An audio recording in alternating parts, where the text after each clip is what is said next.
Le général Gilbert Diendéré est condamné à 20 ans de prison ferme. Il est reconnu coupable par le tribunal militaire de tous les chefs d'accusation contre lui. Le verdict du procès qui a tenu en haleine les Burkinabés de l'intérieur et de l'extérieur donc pendant 18 mois est tombé ce matin 2 septembre 2019 comme prévu. Zoubavier David Dabiré a suivi le procès de bout en bout. Il est sur notre plateau. Bonjour donc David. Bonjour Maghrib, bonjour. Alors, dites-nous finalement comment ça s'est passé en fin de compte ce procès.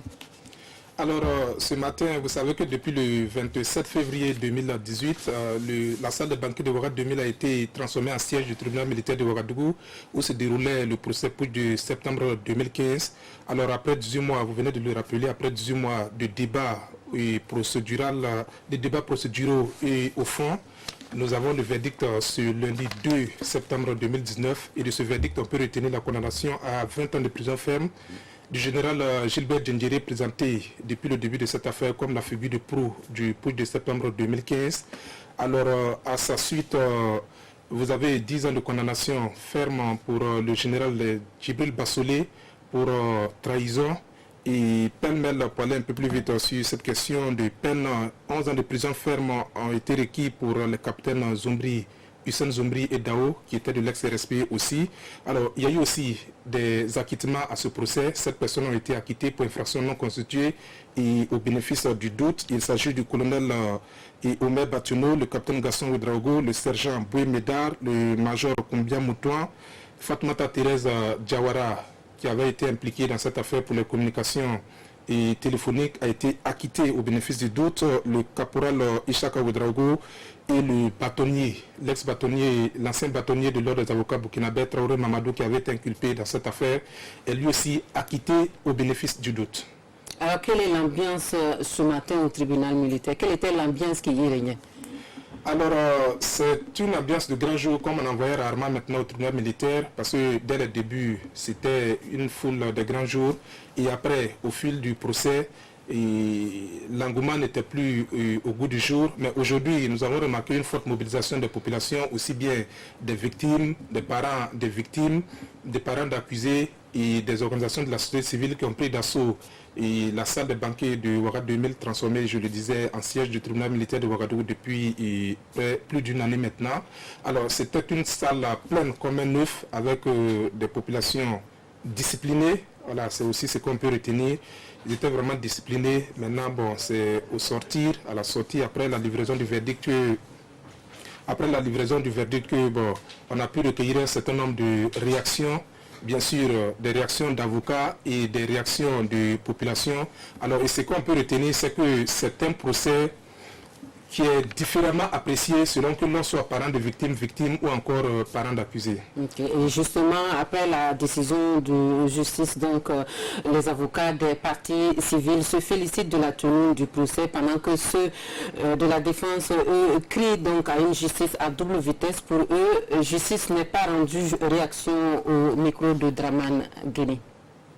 Vous savez, dans un procès, il n'y a jamais totalement la vérité, mais qui lui crut?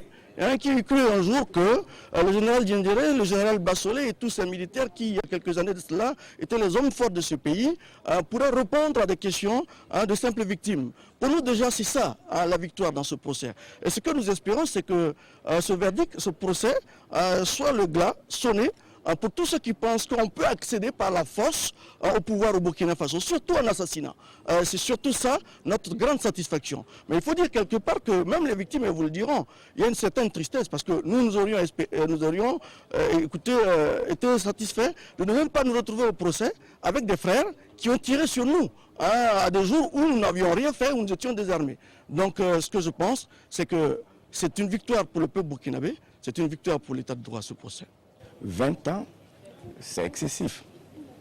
C'est excessif, d'autant plus que nous critiquons la motivation du tribunal. L'attentat à la sûreté de l'État, ça qui est-ce qu'il y avait un État légal? Nous avons posé cette question le 16 septembre. La compréhension générale, un coup d'État, bon, c'est comme ça, chacun a une idée du coup d'État. Mais chez nous, on a visé des dispositions qui disent qu'il faut renverser par la violence un régime légal. Alors la question qu'on se pose tout de suite, C'est quoi un régime légal? C'est quoi un régime légal? On a la réponse dans la Constitution. L'article 167 dit que tout pouvoir légal doit tirer sa source de la Constitution. Le pouvoir qui ne tire pas sa source de la Constitution est illégal. L'article a dit ça clairement. Or, le pouvoir qui était en place le 16 septembre était assis sur une charte et non la Constitution. Donc, il n'y avait pas de régime légal. Oui, la trahison a été retenue. Mais maintenant, nous ne savons pas quels sont les motifs que le juge a pour soutenir la trahison. Parce que pour notre part, il n'y a pas de trahison. Puisque la trahison, c'est de porter des armes contre un État. Et comme tout le monde le sait, M. Bassolé n'a jamais porté d'armes contre l'État du Burkina Faso. Je ne peux pas décider si je fais appel. Il faut savoir que le dossier relève de la décision souveraine de M. Bassolé. Lui seul pourra décider, quand je vais lui annoncer les décisions des juges, si il faudra relever appel ou non. Voilà donc les réactions des avocats. Zoubaviel, quelle est la suite que l'on pourrait attendre de ce procès? Alors justement, à partir de demain, 3 septembre 2019, il y a la suite du procès pour ce qui concerne les fugitifs, les personnes qui n'ont pas été jugées, qui ont été inculpées dans cette affaire et qui sont soit en fuite ou qui n'ont pas pu être soumis à la décision de cette justice. Alors c'est une décision par contumace peut-être qui sera rendue à partir de demain. Alors pour la suite, les condamnés ou toute autre personne qui est dans cette procédure peut faire appel dans les 15 jours à venir. C'est ce que stipule la loi. Et si les 15 jours passent, s'il y a appel, alors l'affaire sera portée devant la deuxième chambre du tribunal militaire et de Ouagadougou pour être jugée en fait et en droit. C'est-à-dire que théoriquement, les faits seront jugés tels qu'on l'a connu à cette étape-là. Il y aura encore un juge, un tribunal qui sera constitué pour rejuger encore les faits, si vous voulez.